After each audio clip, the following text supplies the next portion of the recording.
Բոլորին ողջույն, այսօր մեր կամուրջների հյուրն է անչափահետաքրքիր մի անձնավորություն, երիտասարդ եւ նպատակասլաց Լոր Վիրաբուշ, ով իր մասնագիտական գործունեությունը հմտորեն համադրում է երաժշտական տաղանդի հետ։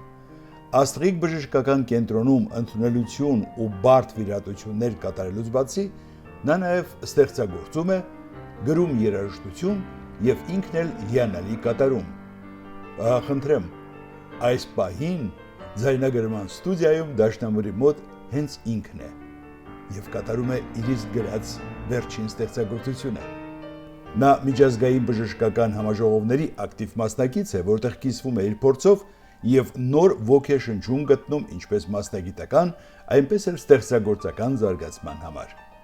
Բացի այդ ամենից նա այս տարվա սկզբից սկսել է իր դասախոսական գործունեությունը, դասավանդելով քիթ կոկորտ ականջաբանություն առարկան արտասահմանցի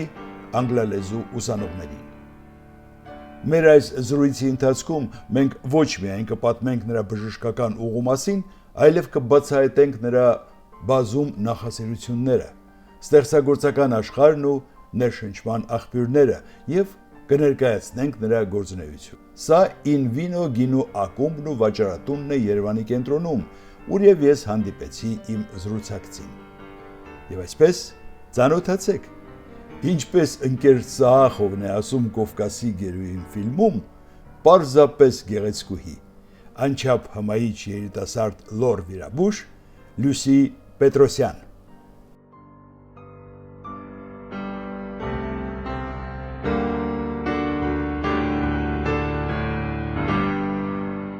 Ողջույն Լուսի, շնորհակալ եմ, որ մասնակցում ես կամուրջներին, կարծում եմ զրույցը հետաքրքիր կլինի։ Երևի թե սկսենք քո մանկությունից, ինչպիսին է եղել քո մանկությունը եւ ընդհանրապես ինչպիսին ես հիշում քո մանկության Երևանը։ Բավական ծանր տարիներ էին, ինչքան հիշում եմ այն ժամանակ, բայց ամեն դեպքում։ Ես ծանր չեմ հիշում։ Իմ տարիներին արդեն գունավոր էր ամեն բան, բայց մանկությունս շատ դրական եմ հիշում։ Բավականին ծանրաբեռնված եմ եղել, դասեր, դպրոց, երաժշտական դպրոց, բարի էի հաճախում, հետո երբ արդեն երաժշտական դպրոց գնացի, չէի հասնում, բարը դադարեց։ Այդպես միշտ պարապմունքներով Պիոներ պալատում եմ ապրել, լատինոամերիկյան պարեր 2 տարի, որից հետո արդեն երաժշտական դպրոցը խանգարեց մի փոքր, այսպես ասած։ Այդպես միշտ պարապմունքներով դասից հետո բակ որպես այդպեսին չեմ ունեցել, որ իջնեմ խաղամ նման բաներ, բայց ընկերական շրջապատ դպրոցից տրված շատ սիրուն շրջապատ եմ ունեցել, անկախ իմ ծանրաբեռնված գրաֆիկից թեկուզ այդ փոքր ժամանակ, ես եւ նույնա ոչինչից հետ չեմ մնացել, ընկերական շրջապատում միշտ ակտիվ եմ եղել, այդպես դրական եմ հիշում շատ։ Կարծում եմ դպրոցական տարիները քեզ շատ բան տվեցին, քանի որ սովորելով Պուշկինի անվան դպրոցում ես էլ եմ վկա եղել քո այսպես ասած դպրոցական տարիներին ստացել ես ոչ միայն լավ կրթություն, այլ նաև գեղագիտական լավ կրթություն ես ստացել, ինչ կհիշես այդ տարիներից։ Դե այդ տարիներին գեղագիտական կողմը եթե նայենք, հանդեսներ էինք ունենում, համերգներ էինք ունենում, մեկ անգամ փորձ եմ ունեցել խաղալու Վիլյամ Սարոյանի Իմ սիրտը լեռներում է ստեղծագործության, այսպես ասած, մեջ եւ տեխնիկային թատրոնում ներկայացնում էինք։ Ես էլ էսթերի դերն էի կատարում։ Այդպես հիշում եմ դասից գալիս էին, ասում էին շատ հաճելի էր այդ պահը, որ մի քանի ժամով գնում էինք եւ փորձ էինք անում։ Սա ինքուստը Եստեր, սա Ջոնին Հայ։ Ջոնին իսկ պատմել եք ամասին։ Նրանք էստեղ գնում են։ Ջոնին քեզնից բաժանվելու է։ Էսպես եմ։ Երեխաներ եք։ Էսպես է եղել եւ կմնա։ Բարև Եստեր։ Բարև Ջոնի։ Ինչ է պատահել։ Հայրս ինձ համար կարդաց այդ բանաստեղծությունը։ Ինչ։ Մորացածը սա է, ծննդյան տոների համար է համարել։ Եկեք սկսենք շնորհակալագրերից, որոնք տրվում են ակտիվ իմ սիրտը լեռներում է ներկայացման մեջ ակտիվ մասնակցության համար։ Պարգևատրվում է Մեսի Պետրոսյանը։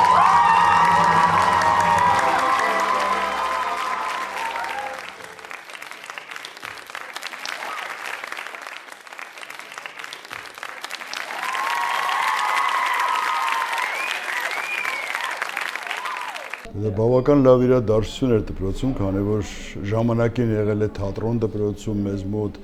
երևի թե չգիտես, երկրորդ հարկում եղել է հսկայական բեմ, որտեղ որ ներկայացումներ են բեմադրել վարագույրով, լուսարձակներով, թատերական բեմ, եւ շատ ներկայացումներ են բեմադրել, եւ այդ ժամանակ հենց Ասպիկ Վանիկնան վերականգնեց այդ ավանդույթը եւ բեմադրեց իսկական ամեն ինչով ներկայացում։ Իրոք շատ հաճելի տարիներ էր։ Լուսի, իսկ փաստորեն ունենալով երաժշտական կրթություն նաև դու ամեն դեպքում որոշեցիր շարունակել մայրիկիդ գործը։ Այո։ Ինչի հենց ընտրեցիր բժշկությունը։ Ես երբևէ չեմ մտածել այլ մասնագիտություն ընտրելու մասին, ինչով ես զբաղվել եմ, բոլորը միշտ հոբի են եղել ինձ համար եւ երբևէ չեմ պատկերացրել, որ ես կարող եմ այլ մասնագիտություն ընտրել։ Միշտ սիրել եմ բժշկությունը, ճիշտ է առաջին հայացքից բոլորին կթվա, որ դե տան գործոնը կա, մայրիկի ֆակտորը կա, որ հաստատ ստիպած կլինի կամ չգիտեմ նմանատիպ բաներ, բայց երբեք նմանատիպ խոսակցություն չենք ունեցել, որ դու պարտադիր պետք է բժիշկ դառնաս եւ իմ գործը շարունակես։ Անգամ ես քիթ կոկորտ ականջաբան դառնալու որոշումս կայացրել եմ իմ 4-րդ կուրսում, երբ ցիկլային առարկաներ էինք սկսում անցնել։ Այսինքն երբևէ ես միշտ մտածել եմ, որ պետք է վիրաբույժ լինեմ։ Երբ ընդունում էի համալսարան, մտածում էի պլաստիկ վիրաբույժ լինելու մասին, բայց երբ հասա 4-րդ կուրս, շատ սիրեցի քիթ կոկորտ ականջաբանությունը եւ այդպես կարծես փայլատակ եցա, մտածում էի ինչի ես միջև չեմ մտածել, որ կարող եմ հենց մայրիկի ուղով շարունակել, չէ՞ որ հենց եւ թերապևտիկ կողմը կա եւ վիրաբուժությունը կա, շատ սիրեցի, բայց գիտեմ մի բան, որ երբևէ չեմ պատկերացրել ինձ, որ կարող եմ երաժիշտ լինել կամ այլ ինչ-որ մասնագետ։ Եթե չլիներ ընդհանրապես բժիշկ ընտրելու հնարավորություն, այսինքն բժշկություն չլիներ պարզապես, միակ բանը, որ մտքից գալիս է, որ կարող էի լինել, կարծում եմ դա իրավաբանությունն է։ Այո, եթե չլինեի բժիշկ, կլինեի իրավաբան, դա հաստատ։ Բայց երբևէ չեմ պատկերացրել այլ մասնագետ լինել։ Բայց ընդհանրապես ասում են, որ շատ հաճախ ծնողները դեմ են լինում ինչ-որտեղ, երբ որ իրենց մասնագիտությամբ երեխան շարունակում է, ասում են ոնց որ ասում են ես ընկել եմ, չեմ ուզում ինքն էլ ընկնի, այդ ամեն ինչի մեջ չկար այդ պահը մայրիկիդ կողմից, որ ինքը ասենք ասել էր թե ծանր գործագործ չունես։ Չէ, երբեք չեղել նման խոսք։ Եղել նման խոսք։ Եղել է պահ, որ ես ուզել եմ շատ ցանկանում էի լինել նաև դատական բժիշկ, բայց դատական բժիշկ, աղջկա համար ասում էին ծանր գործ։ Դա համ իրավաբան է, համ բժիշկ է ստացվում։ Շատ ցանկանում էի լինել, եթե ոչ վիրաբույժ, ապա դատական բժիշկ։ Մայրիկս մի անգամ ասեց, իսկ դու հասկանում ես, որ քեզ գիտես ինչ հաճելի իրավիճակ է, երբ պացիենտին բուժում ես եւ քեզ վերջում ասում է, պարզապես շնորհակալ եմ։ Այդպես, չգիտեմ դա է դեր խաղացել, թե ոչ, թե այն փաստը, որ ինքը ծանր գործ է ամեն դեպքում։ Այդպես,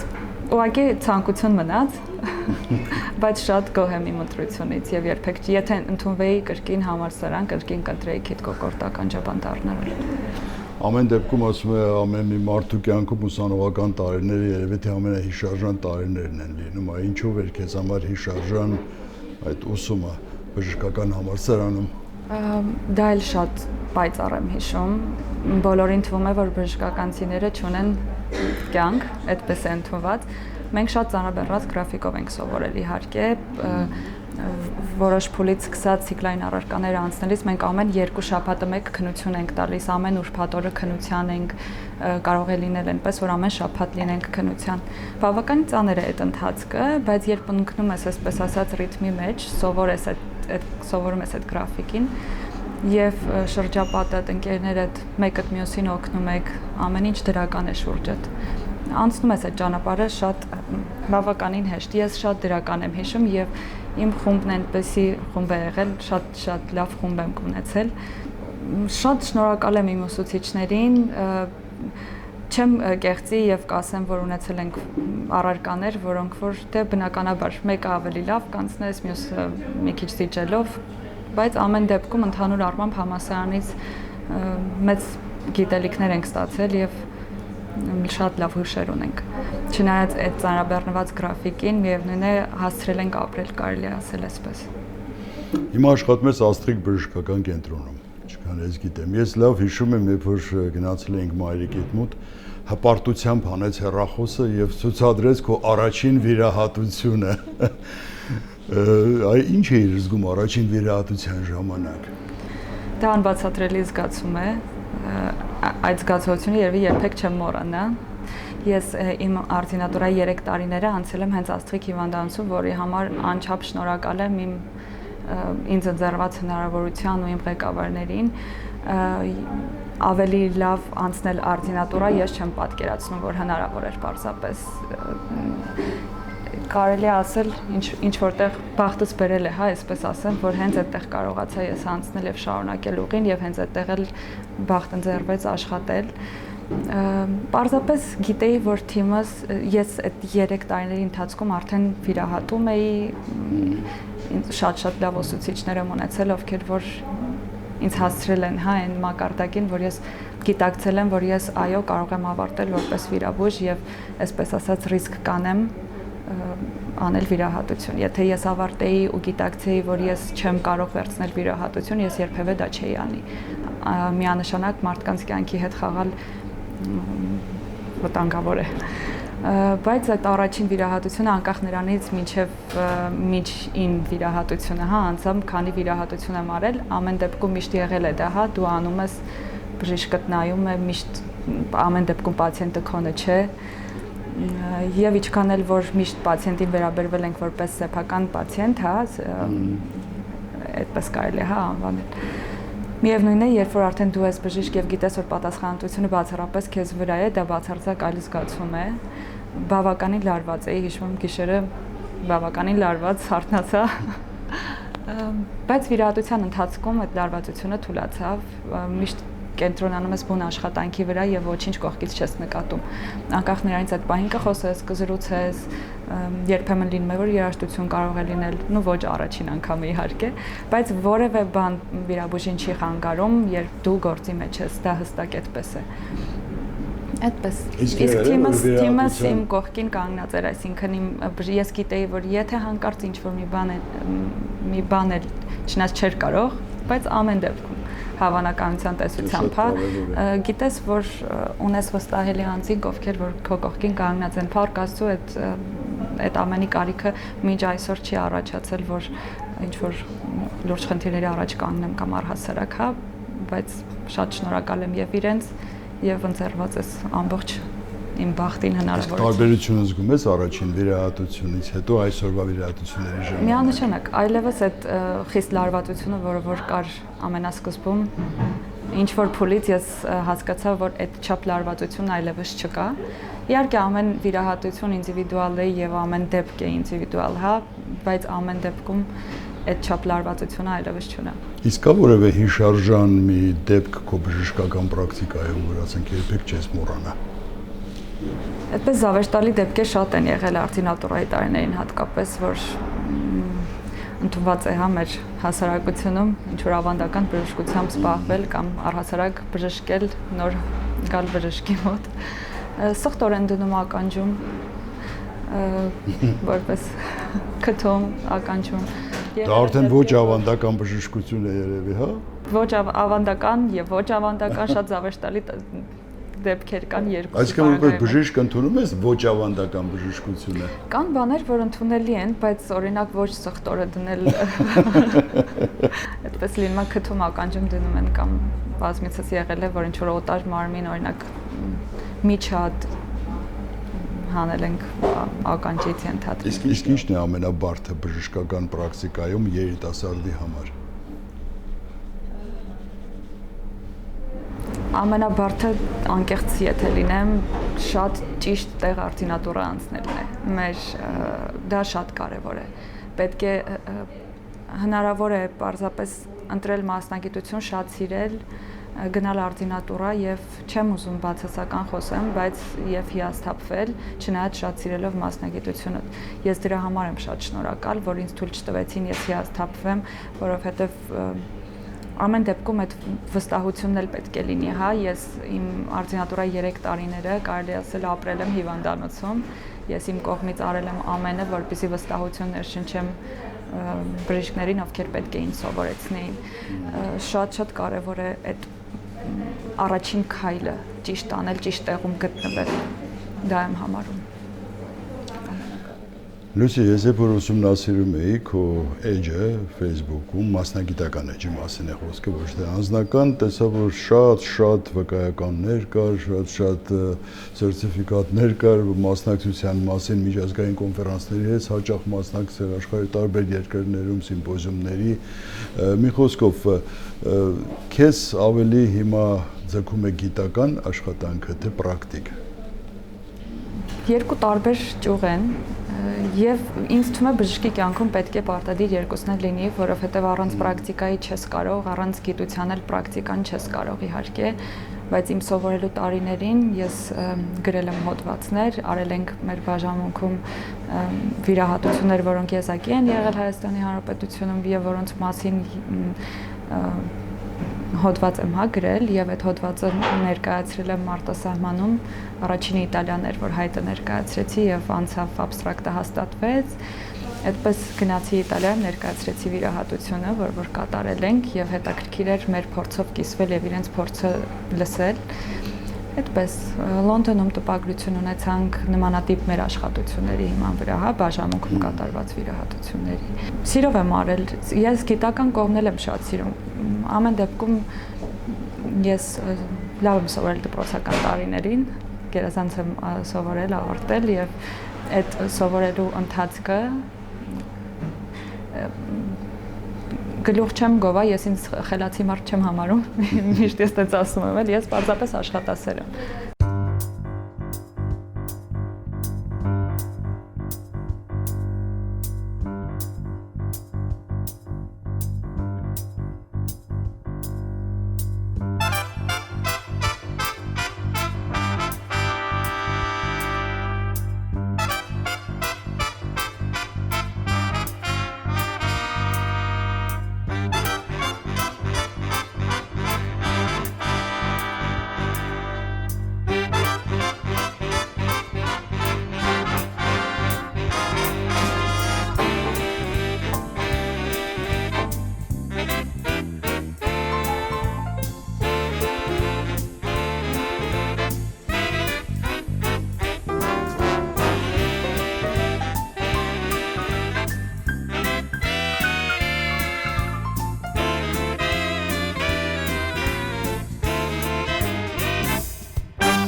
Լուսի, այդքան եղել ես արտասահմանում,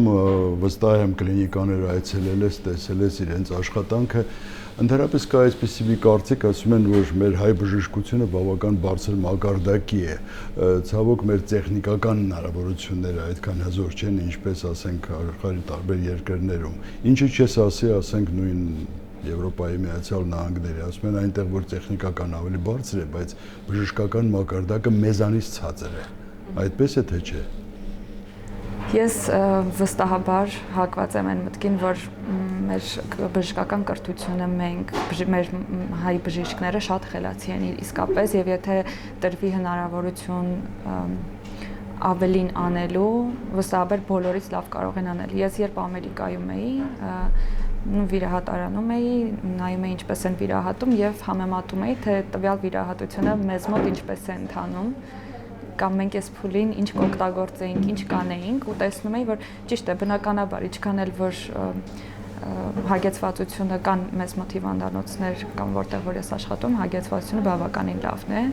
հատկապես համեմատած այլ հիվանդանոցների հետ,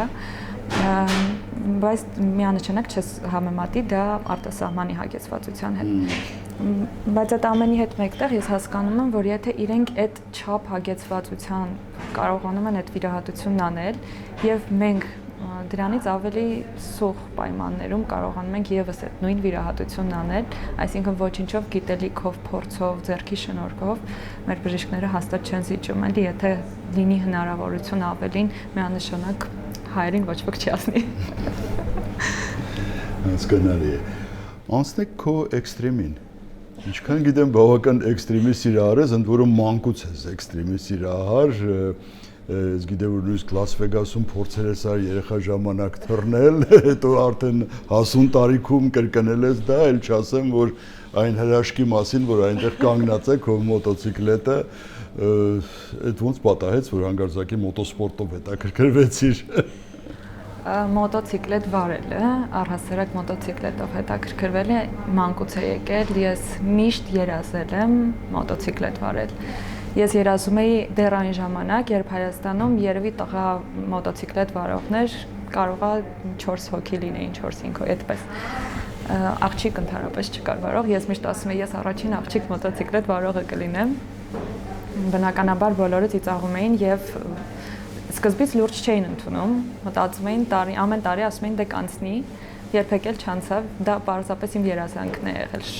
ես շատ սիրել եմ մոտոցիկլետ։ Ու ես միշտ ասել եմ, ես առաջինը կհանձնեմ մոտոցիկլետի քննություն, կունենամ մոտոցիկլետ, նոր մնացածը։ Եվ ինչ-որ փուլից բոլորը երբ հասկացան, որ դա չի մարում ինձ մոտ, սկսեցին դեմ լինել իմ որոշմանը, բնականաբար ոչ ոք էլ կողմ չէր այդ որոշմանը, բայց ես այսպեսի մի բան կա, հա, ինչ-որ փուլից ես հասկացա, որ ինչու նստել եւ նայել քո երազանքին կողքից ինձ ճանաչող մարդիկ լավ գիտեն, հա, ես ամեն մոտոցիկլետի ձայնի հետ, ամեն մոտոցիկլետ տեսնելիս այդ ապրումներն ունենում էի ու մի օր մտածեցի ինչու պիտի ես մեծանամ, ենթադրենք եւ նայեմ իմ կողքից իմ երազանքին, ինչու պիտի դա տենց լինի, եթե ես ունեմ այսօր այդ հնարավորությունը դա իրագործելու։ Չէ՞ որ սա իմ կյանքն է եւ ես որևէ վատ բան չեմ անում դրանով։ Ամեն ինչ անում եմ գիտակցված, փուլ առ փուլ, կամաց եկա հասա այն օրվան, որ այսօր ես կարողանում եմ վարել արդեն։ Չեմ պատրաստվում վարել շատ արագ։ Այդ զուտ հաճույքի համար, այո, եթե ես պետք է վարեմ դանդաղ եւ քիչ, ես դրան պատրաստ եմ, հա, ես միտք չունեմ պարզապես այդ արագությանը տրվելու։ Պարզապես սա իմ երազանքն է, որ ես իրագործել եմ եւ որից ես իրոք հաճույք եմ ստանում։ Բայց շիլում պայր ազարտի մեջ ես ընկնում, ուզում ես արագություն։ Դե գիտակցությունս երբեք չի անջատվում, այսինքն ես գիտեմ, որ ես առաջին հերթին ընտանիք ունեմ, հարազատներ ունեմ, ես բժիշկ եմ, բաներ կան, որոնք որ թույլ չեմ տա ինձ իհարկե, բայց հրաժարվել երազանքից եւ այսպես ուղղակի կողքից նայել, կարծում շատ ավելի վախենալու է, վտանգավոր է, քան որ դու իրագործես այս պահին քո երազանքը եւ վայելես տվյալ պահը, պարզապես։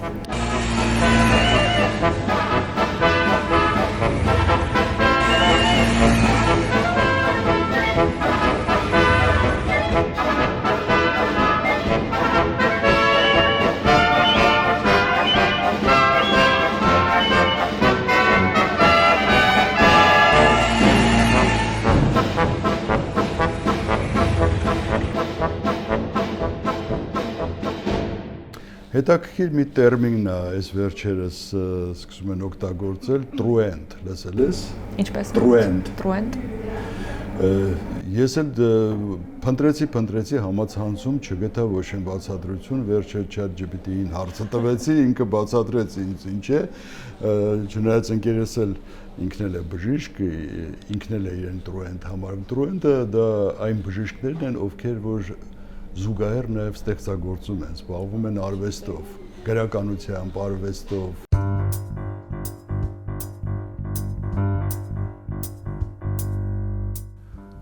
Truant, բժիշկ ում մասնագիտական կյանքը դուրս է գալիս բժշկությունից։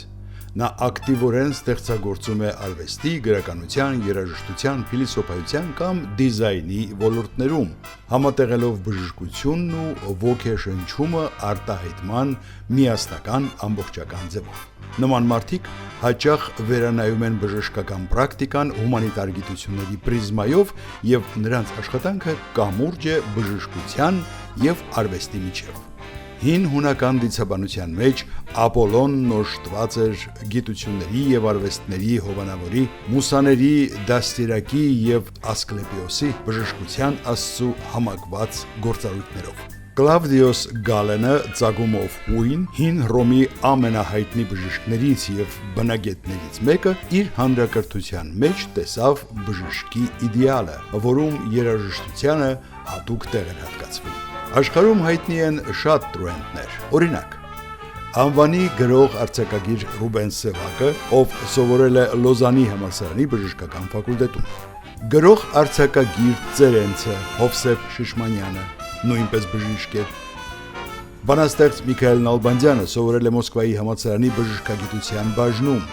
Անտոն Չեխովի մասին բոլորին հայտնի է, որ նրա հիմնական մասնագիտությունը բժշկությունն էր։ Անգլիացի գրող եւ դրամատուրգ, դետեկտիվ արձակի ժանրի համաշխարհային ամենահայտնի հեղինակներից մեկը Ագաթա Քրիստին եղել է բուժքույր։ Կիևի համալսարանի բժշկական բաժինն է ավարտել անվանի գրող Միխայիլ Բուլգակովը։ 2007 թվականին հիմնադրվել է բժիշկների համաշխարհային նվագախումբը Բերլինի Շարիտե համալսարանի բժշկական կենտրոնի պրոֆեսոր Շտեֆան Վիլլիխի ղեկավարությամբ։ Իդեպ նվագախումբը 2010 թվականին բարեգործական համերգով հանդես եկավ Երևանում։ Ահա եւս մի հանճարեղ տրուենտ Վահան Անանյան, բացառիկ մի մարդ, ով համատեղում էր երկու մասնագիտություն՝ բժիշկ լոր վիրաբույժ եւ ջութակահար։ Աշխատում էր Կալիֆոռնիայի Գլենդել քաղաքում։ Հիվանդները բարձր էին գնահատում նրա ուշադրությունը եւ մասնագիտական մոտեցումը։ Նա իր բնակավարում համարվում էր աշխարհի լավագույն մասնագետներից մեկը։ Որպես ջութակահար նա մասնակցում էր երաժշտական միջոցառումների, համերգների, փառատոների։ Այսպիսով Վահան Անանյանը իր հետքն է թողել ինչպես բժշկության, այնպես էլ երաժշտության ոլորտում, համադրելով բարձր մասնագիտական հմտությունները բժշկի եւ երաժշտի արվեստի հետ։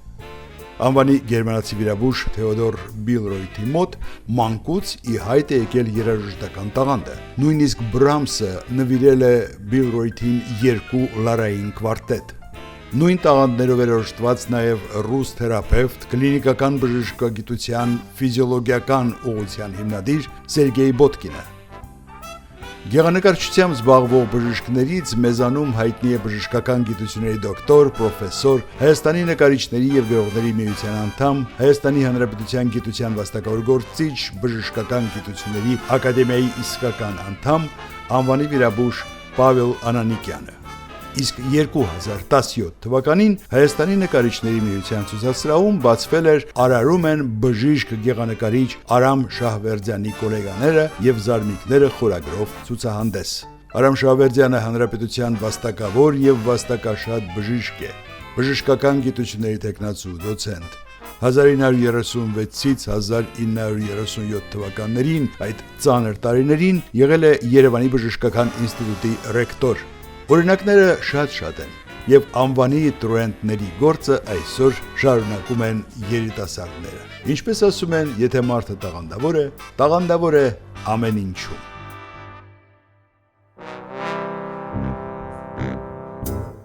Փաստորեն դու տրուենտ ես։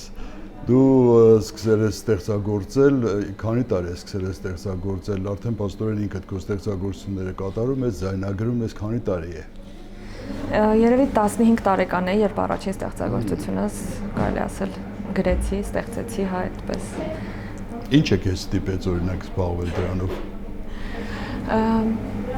Երբեք չգիտեմ այդ հարցի պատասխանը, թե ինչպես է ծնվում ստեղծագործությունը, ես այդ հարցի պատասխանը չունեմ։ Պարզապես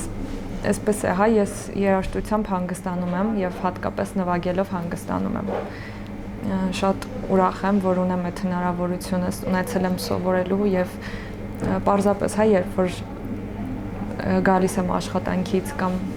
օրինակ արտինատուրայի տարիներին, որ գրեթե միշտ հիվանդանոցում էի լինում։ Թեկուզ եթե ժամը 10-ին հասել եմ տուն ու պետք է 10 րոպե հանգստանամ, ես գլուխս բարձին դնելու փոխարեն նախընտրում նվագել։ Կարող է ես շատ քնած լինեմ, աչքերս փակեմ ու այդպես նվագեմ, ու ես այդպես ավելի շատ կհանգստանամ, քան պառկելով։ Կարծում երաժշտությունը էմոցիա է եւ ցանկացած դրական բացասական հույս փոխանցվում է մատներիդ, այդպես եմ ենթադրում։ Իսկ եղել է, որ համադրեց բժշկությունը երաժշտությանը, ասենք վիրահատության ժամանակ ծնվում եք ու մոտ ինչ-որ մեղեդի, եղել է։ Վիրաբուժության ժամանակ չի եղել, որ ստեղծվի ինչ-որ մեղեդի կոնկրետ այդ պահին, բայց եղել է, երբ որ արդեն ստեղծված մեղեդին ես այսպես երգել չասեմ, բայց հնչել է, հա, ու հեղումս արդեն ստեղծված է, բայց ինձ թվում է այդ կենտրոնացումը հենց բուն գործի մեջ շատ է լինում այդ պահին, դեռևս չեմ ունեցել նման փորձ։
Եթե նորից մտնեիր կյանք,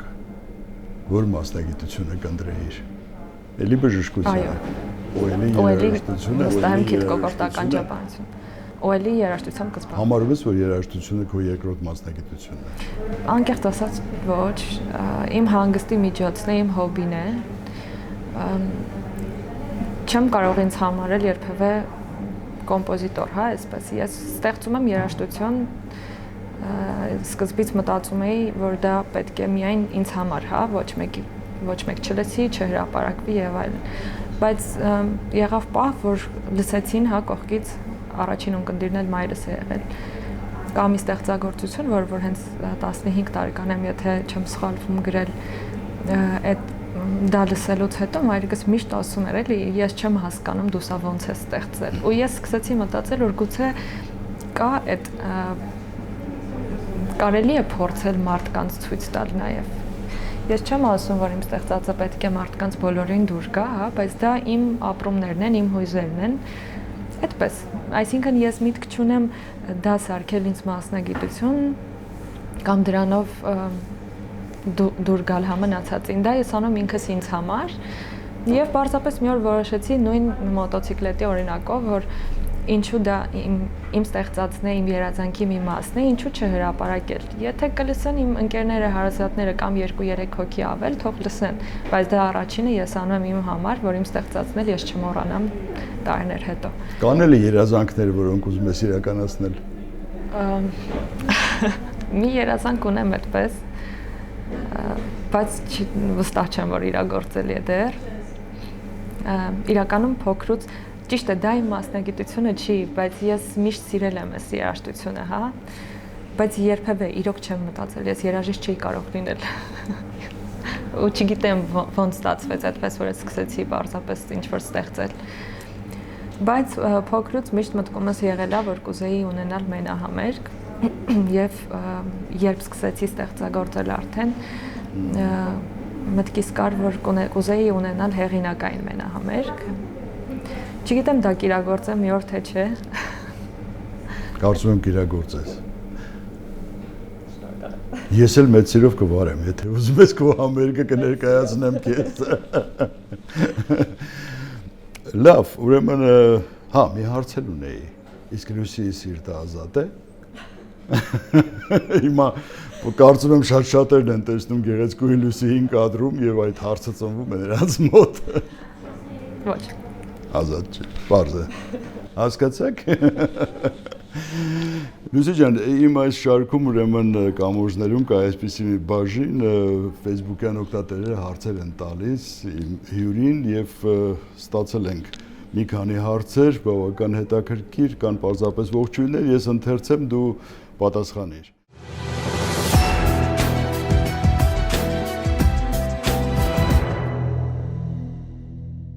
Դե առաջինը քո ուսուցչուհին, ում մասին հիշեցինք, Հասմիկ Վանիկովնան Հովհաննիսյան, ով որ հայոց լեզվի եւ գրականություն ուսուցիչ, այն ժամանակ ուսմասվարն էր դպրոցի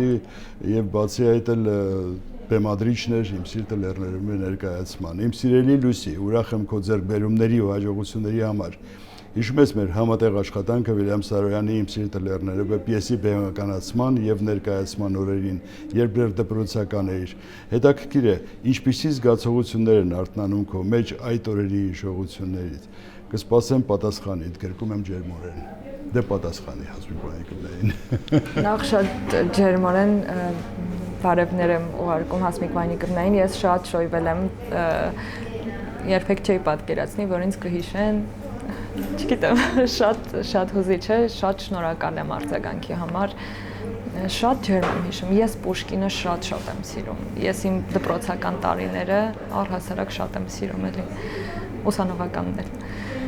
եւ շատ մեծ ջերմությամբ եմ հիշում, շատ շնորհակալ եմ, որ ինձ տվեցին այդ հնարավորությունը, որովհետեւ այդ մի քանի ժամը գնալ, փորձ անել, դա բացարձակ այլ փորձ էր, այսպես ոնց որ կյանքի ինչ որ դրվագ, որը ցանկալի էր, որ լիներ իմ կյանքում։ Դու ընդունվել ես Մարեդը Վազգեննայի օրոք։ Իմիջիալոց ես ձեր ավարտականը լավ հիշում եմ, ինչքան հիշում եմ Կոնստանտին Օրբելյաններ, նույնիսկ ներկա ձեր ավարտականը, ատեստատների հանձնման օրը, բավական հիշարժան օրեր եւ բոլորդ երգում էիք ես եմ, դու ես եւ մենք բոլորս հայ ենք, Փառք մեր ազգության երգը։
Աշոտի Պետրոսյան։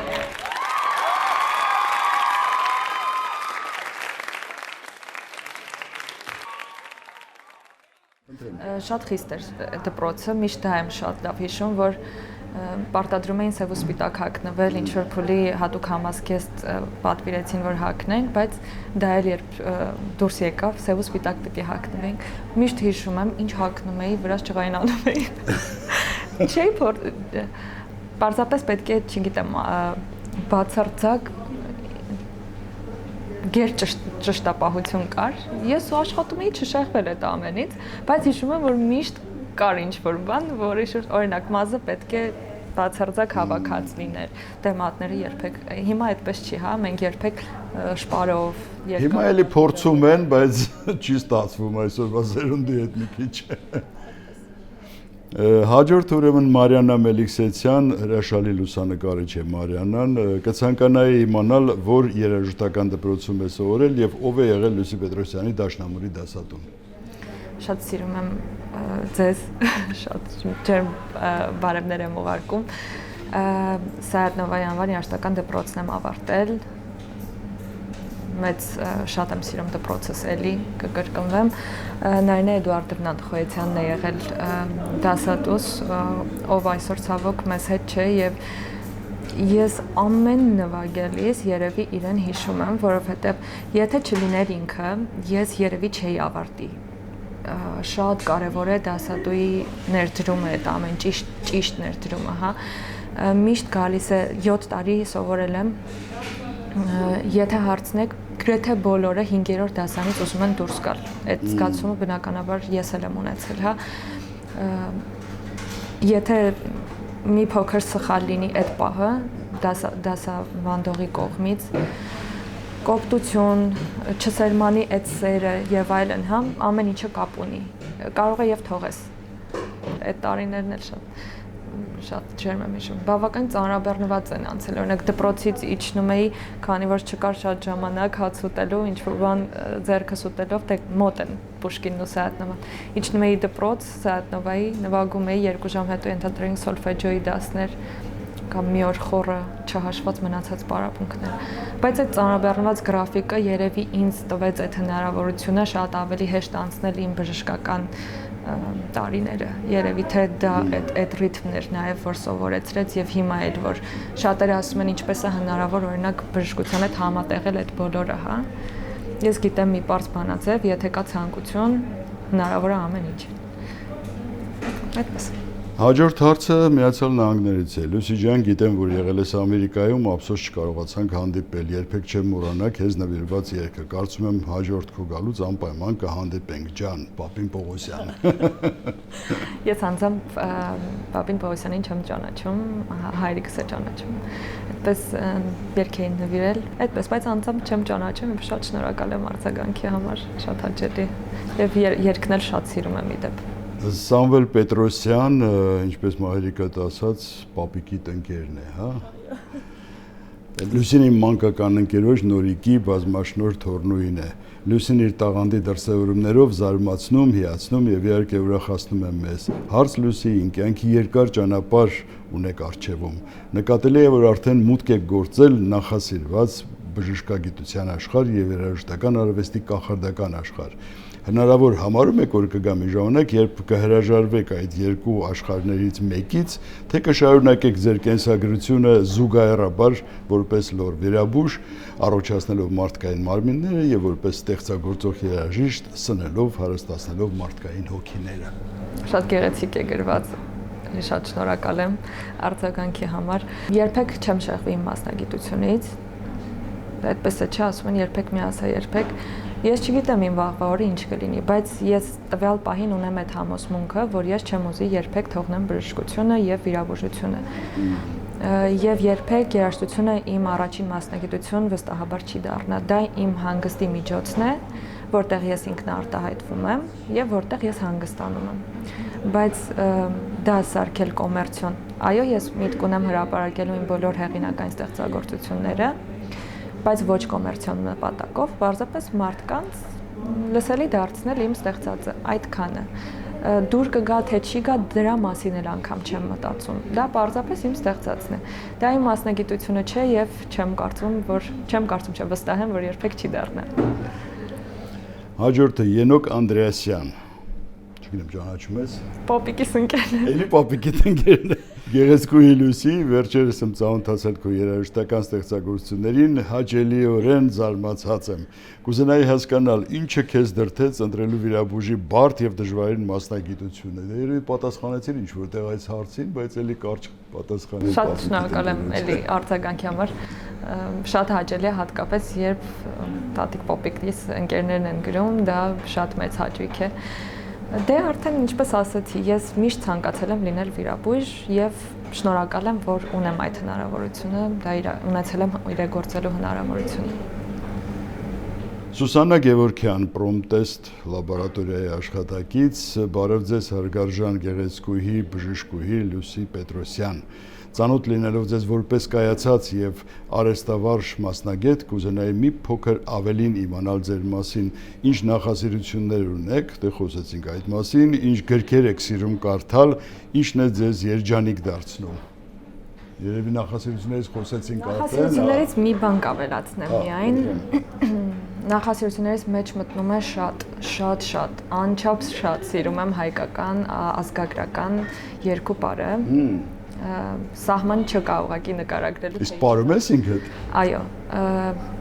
պարում եմ սիրողական հաճախել եմ դասերի եւ դեռ պետք է հաճախեմ, այս պահին չեմ հասցնում, բայց անպայման կրկին պետք է հաճախեմ ազգագրական։ Կարող է Գագիկի խումբը։ Այո, Գինոսյան, այո, Գագիկ Գինոսյան։ Սկզբից գնում էի այդ ամեն ամսվա վերջին ուրբաթ օրը Կասկադում բաց դաս են անում, դրան էի հաճախում։ Եվ ինչ որ փուլի էլի հասկացա, որ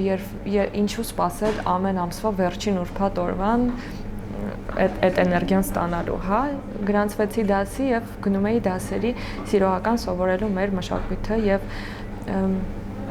շատ պարտադիր եմ համարում, որ ցանկացածը պետք է մեր մշակույթի կրողը լիներ, ցանկացած հայ, հա, ամեն ազգ իր մշակույթի կրողը պիտի լինի գոնե ինչ որ թեկուզ մի փոքրիկ մասով։ Շատերը կան ասում են, դե պարելով հայ չդառան, որովհետև այն էներգետիկան, որը որ ստանում ես այդ երաժշտությունը լսելից ամեն զարկից եւ ամեն այդ ոդքի զարկից օրինակ, դա անհամեմատելի ինչ որ բանի հետ չես կարող համեմատել այդ էներգիան։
Գրքերից սիրում հոգեբանական գրքեր կարդալ, առաջ ավելի շատ դետեկտիվ, ինչպես ասի դատական բժշկություն, դետեկտիվ էի սիրում, հիմա էլ եմ սիրում, բայց վերջին շրջանում ավելի շատ հոգեբանական գրքեր եմ կարդում, այդպես, եւ ինչ-որ հարց մնաց։ Չէ, այդ էր հարցերը, հա, նու 3 հոգի պարզապես քեզ կոմպլիմենտներ են արել, Սուսաննա Եսայան, գեղեցկուհի, տաղանդավոր բժշկուհի, Տաթևիկ Իվկովիչ, Բելգրադից, ճանաչում ես։ Տաթևիկ Իվկովիչ, Բելգրադից է, գրել է Կրասավիցը, Ումնիցը։ Հա, մայրիկիս ընկերուհին է։ Եվ Դանա Մուշեղյան, Երևանից, Մայա Կրասավիցը։ Մայրիկիս ընկերներն են։ Մայրիկիդ ընկերներն են, հրաշալի է, հրաշալի։ Հա, մի հոգի էլ կա, Անահիտ Բեգլարյան, ապրես դու հպարտանում եմ քեզանով։ Մամայիս հորքուրն է, բայց իմ հորքուրն է, այսպես կարող եմ ասել, շատ սիրում եմ բոլորին, շատ բոլորին շնորհակալ եմ արձագանքների համար։ Լուսի ջան, եւ վերջում ունեմ մի քանի բլից հարցեր, որոնց կարճ կոնկրետ կարող ես պատասխանել։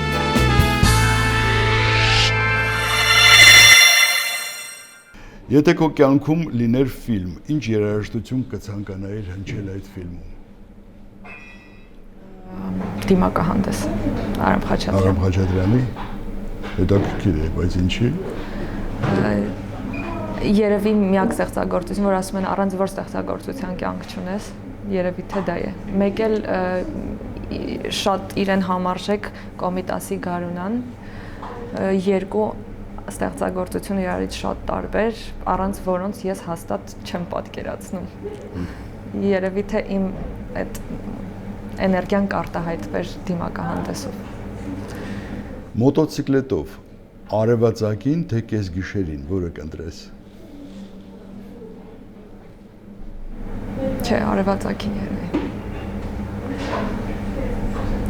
Արևածագին։ Սիրում ես։ Արևածագին։ Այդ ժամանակը հենց։ Գեղեցկության առումով այո, տխրության առումով ոչ։ Կարծես տխրությունը պատճառում դատարկ չեմ սիրում։ Սիրում եմ, որ մարդաշատ է լինում։ Իսկ կա քո կյանքում մի բան, որ ասենք օրվա մեջ, այսինքն ոչ թե կյանքում 3 բան, առանց որի չես կարող։ Օրվա մեջ։ Դե պարզ կհնչի հաստատ, չեմ ուզում թվա թե ուղղակի գրագետ պատասխան եմ տալիս, բայց առանց հարազատներից չեմ կարող։ Դա իմ համար շատ մեծ ստրես է պատկերացնել, որ ես առանց իմ հարազատների եմ, հարազատ ասելով նկատի ունեմ ոչ միայն արունակցական, հա, մարդիկ կարող են լինել, որ շատ ավելի բարեկամից էլ շատ ավելի հարազատ լինեն, առանց իրենց հաստատ չեմ պատկերացնում։ Պարտադիր չէ իրենց ֆիզիկական ներկայությունը ամեն օր, բայց որ գիտես այդ մարդը կա քո կողքին է, դա մեծագույն հաճույք է եւ վստահություն։ Երկրորդը անպայման կառանձնացնեմ, կարող է մարդկանց համար տարօրինակ թվալ ու չեն պատկերացում երբեմն, բայց այդպես է, հա, ընտանիք կենդանի ունեցող մարդը միայն կհասկանա, ես առանց իմ Մաքսի չեմ պատկերացնում առհասարակ ինձ։ Իմ շունիկն է փոքրիկ, Ինչ ցեղատեսակ է։ Յորքշայր տերիեր, փոքրիկ, իմ տան անդամն է, կարծես իմ տղան է, այդպես եմ ես միշտ ասում, ես 14 տարի արդեն իրան մեծացրել եմ ես փոքրուց, առանց իրեն ես չեմ պատկերացնում բարձրավի, ես չգիտեմ ինչպես եմ ապրելու, եթե ինքը չլինի, այդպես։ Եվ երրորդը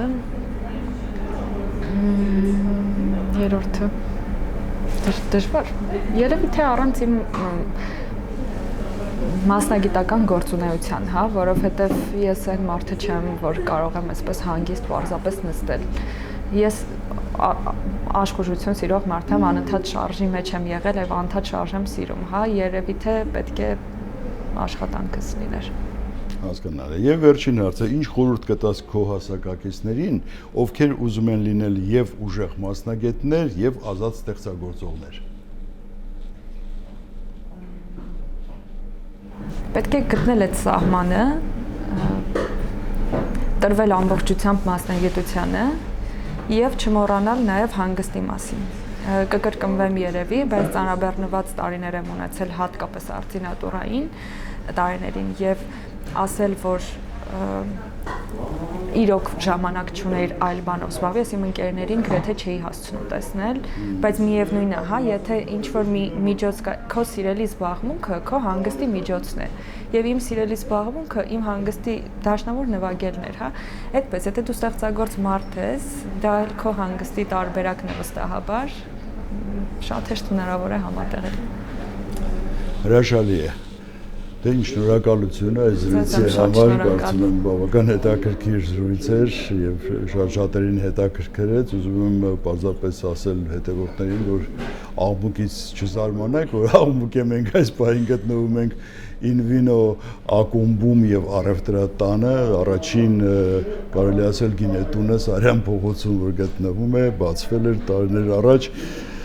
Դե ինչ, բարձրացնենք այս գավաթները, քեզ հաջողություն եմ ուզում մաղթել, ինչպես ասում են Invino Veritas։ Շատ շնորհակալ եմ ինձ այս հնարավորությունն ընձեռնելու համար։ Պետք է անկեղծանամ, ասեմ, ես միշտ թաքնված այդպես, այ որ ասում եք ինչ երազանքներ, երազանք, չգիտեմ կարելի է դա անվանել թե չէ, բայց ես միշտ շատ սիրել եմ հարցազրույցներ նայել եւ միշտ ինձ պատկերացրել եմ այդ դերում բայց միշտ մտածել եմ, դե ինչի պետք է ինձ ինչ-որ մեկը առհասարակել, ինչի ես պետք է հարցազրույց տամ, բայց միշտ այդ կարծես ցանկությունը ունեցել եմ, որ այ տեսնես ես որ հարցազրույց տայի, այդպես շնորհակալ եմ ձեզ, իմ կարելի ասել, այսպես ասած, երազանք իրականացնելու համար։ Հաջողություն։